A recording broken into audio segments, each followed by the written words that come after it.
When someone says to look at the employee table, they might mean a select statement like this, where you get to see all the records of the employee table.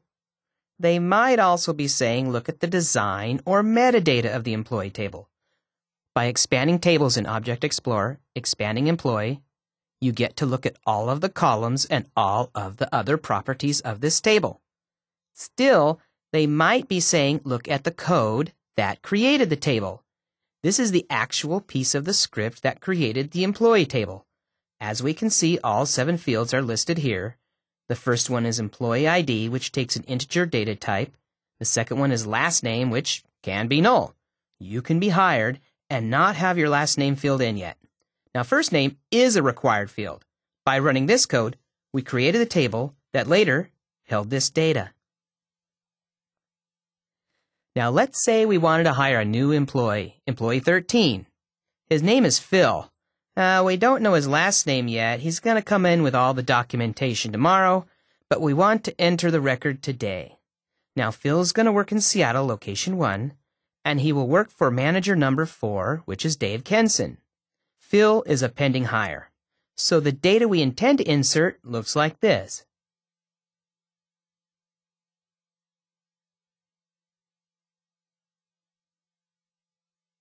Every record of the employee table has 7 points of data because there are 7 fields.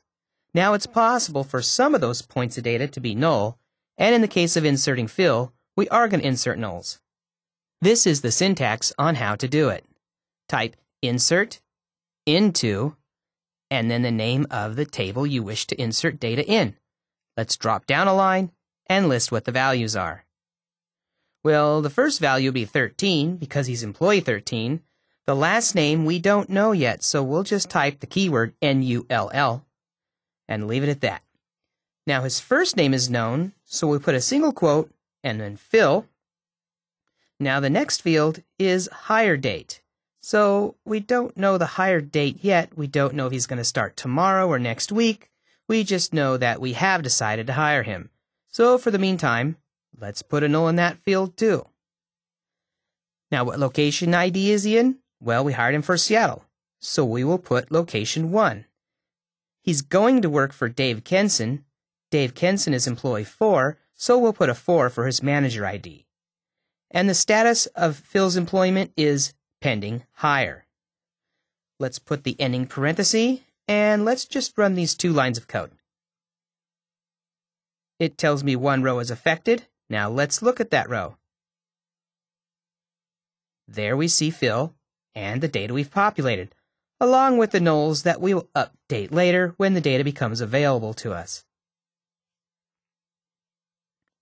We were able to insert a null for the last name because the design of this table allows nulls in the last name field.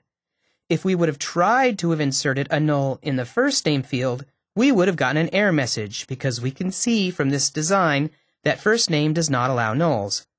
Hire date can be null, location ID can be null. As a matter of fact, all fields can be null, except for the emp ID, because it's a primary key, and the first name, because it's tagged as not null.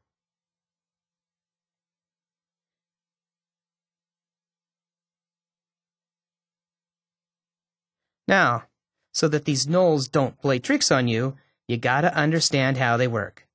Let's look at our employee table in all its glory and notice we now have 13 records. Well, how many of those records have a last name of Smith? Let's see. We'll type where last name equals single quote Smith end single quote and run it. And we only have 1 record. It's Sally Smith. So we have 13 employees. One of those employees named Smith. How many employees do you think are not named Smith? Doing the math, there should be 12 employees who are not named Smith. So let's run this new query. We get 11 records who are not named Smith. Wait a minute. 1 record, the employee is named Smith. 11 record are not named Smith, and there are 13 employees? What happened was, Phil did not show up in either query because we don't know for sure if his name is Smith, and we don't know for sure that his name is not Smith. So we may be genuinely worried that we have multiple last names that are null and we haven't cleaned them up. So let's look at this full query. And gee, there's too much to look at one time, so let's use a where clause and find all the last names that are equal to null. We know we have at least one, like Phil, but nothing shows up here. When you're searching for nulls, you don't want to use an equal sign, you want to use the is operator. There, we found one record with the last name that has a null. Now how about the status field? The status field shows several records that have nulls. So let's change our where to say status equals null. But remember, nothing is equal to null, not even null. But you can say that it is null. And we get 9 records where status is null. Well, it looks like most of our employee records have a null status. Perhaps this is an oversight. Let's look at all the employees who do actually have some sort of status. Change your predicate to say is not null. And we can see David Kenson has tenure, David Lonning is on leave, Barbara O'Neill has tenure, and Phil is a pending hire. So what about everybody else that's not on leave or has tenure, or they haven't been terminated? Well, the other 9, they're all active. But we have it listed as a null. It's probably a good idea that we update those records so it says active. So let's make an update statement. Update employee set, and we'll put status in square brackets since it's a keyword, and we'll say it's equal to active in single quotes. Now, if I ran this right now, it would do all 13 employees, including David Kenson's. So I just want to update it where the current status is null. Now that should update 9 records. 9 records are updated. Let's look at our employee table again. And we can see no more nulls remain in the status field. Lab 3.1, Skill Check 1. The employee table in JProCo has a field called Manager ID. Write a query to show all employees who don't have a manager ID. When you're done, your results should resemble the figure you see here.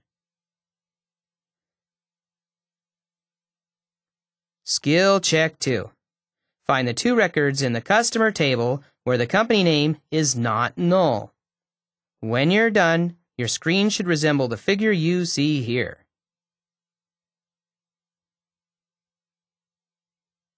Skill Check 3. Using your result set and criteria from Skill Check 2, write a statement to update the customer type field to business for each record where the company name is not null. When you're done, your 2 records should resemble the figure you see here.